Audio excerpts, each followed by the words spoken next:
আসসালামু আলাইকুম এভরিওয়ান, আশা করি সবাই ভালো আছেন। আমি একটি স্পোকেন ইংলিশ ব্যাচ চালু করছি। এটা হলো আমার 5 নাম্বার ব্যাচ। এখন পর্যন্ত আমি 4টি ব্যাচ পড়িয়েছি, টোটাল 100 জনের উপর স্টুডেন্টকে পড়িয়েছি।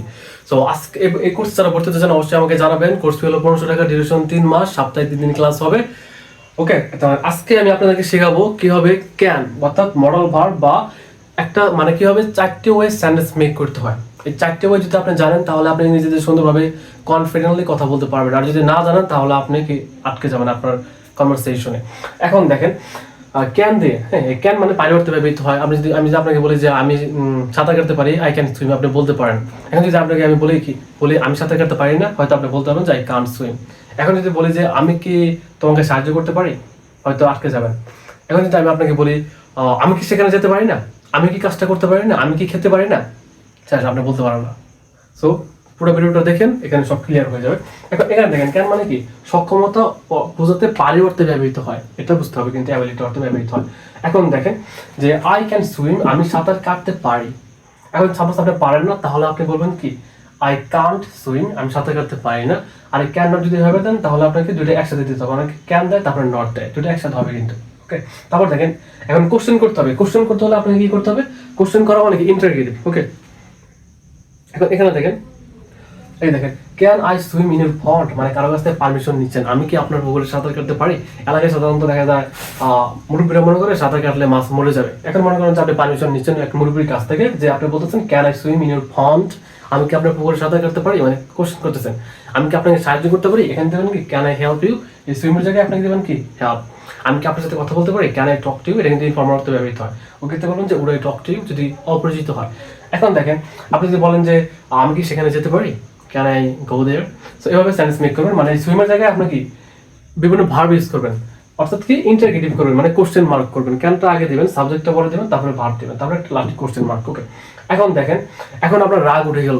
এখন আমরা মুরব্বী বলতেছে না তুমি সাঁতার কাটতে পারবে না, পুকুরের মাছ টাছ মরে যাবে, পানি গলা হয়ে যাবে। এখন দেখেন তাহলে আপনাকে আপনি রাগ করে বলতেছেন আমি কি আপনার পুকুরে সাঁতার কাটতে পারি না, তাহলে ইংলিশটা কি হবে? এক্ষেত্রে আপনি দিতে হবে can I swim in your pond. দেখেন এই যে এখানে can't I swim in your pond, আমি কি আপনার পুকুরে সাঁতার কাটতে পারি না। এখন মনে করেন যে আপনি কার সাথে কথা বলতেছেন, এখন আরেকজন বলতেছে তুমি তার সাথে কথা বলতে পারবে না। ওকে, এখন তখন আপনি বলতেছেন আমি কি তার সাথে কথা বলতে পারি না, তাহলে কি হবে? Can't I talk to him, অথবা can't I talk with him, অথবা can't I talk with her. So রাগ করে কথা বলার ক্ষেত্রে আপনি 4 নাম্বার নেগেটিভ ইন্টারগেটিভ সেন্সটা ব্যবহার করবেন। নামই হলো নেগেটিভ, বুঝতে পারছেন? ইন্টারগেটিভ। সো একটা কি নেগেটিভ একটা ইম্প্যাক্ট তৈরি হয় ব্রেনে। রাগ করে কথা বলার ক্ষেত্রে এটা ব্যবহার করতে হবে। এখন দেখেন এখন তো পারি অর্থে ব্যবহার করলাম, এখন যদি বলি যে পারতাম তাহলে কি হবে? ক্যানের পাস্ট টেন্স কুড।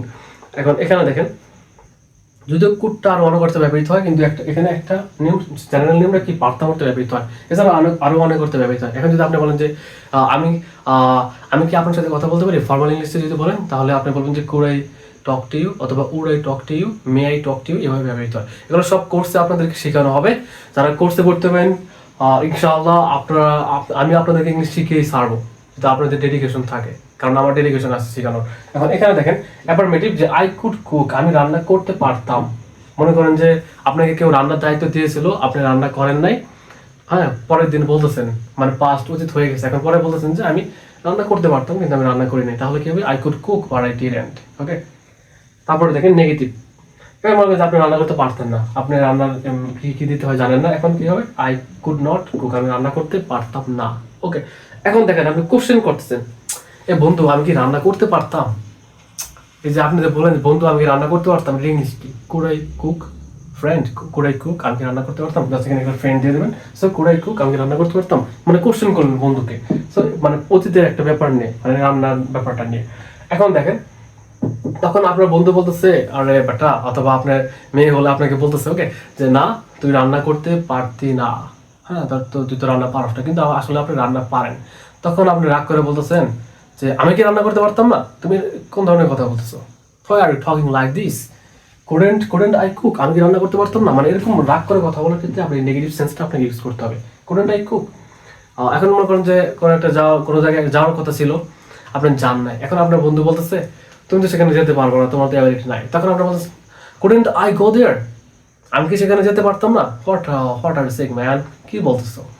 এভাবে সেন্টেন্স মেক করবেন। আশা করি বুঝতে পারছেন। আর যারা কোর্সে করতে হবেন অবশ্যই জানাবেন, এখানে তো শর্ট ভিডিও নিয়ে আলোচনা করতে যে কোর্সের ডিটেলস আলোচনা করা হবে। ওকে, কারণ 1 ঘন্টা করে ক্লাস, এখানে হয়তো 5 মিনিট ক্লাসটা দিচ্ছি। সো ইংলিশটা আপনাদেরকে শিখতে হবে বর্তমান ওয়ার্ল্ডে যদি চলতে চান, তাছাড়া ওয়ে নাই, দেয়ার ইজ নো ওয়ে। ওকে, আপনার কোর্সে ভর্তি হতে চলে অবশ্যই আমাকে জানাবেন।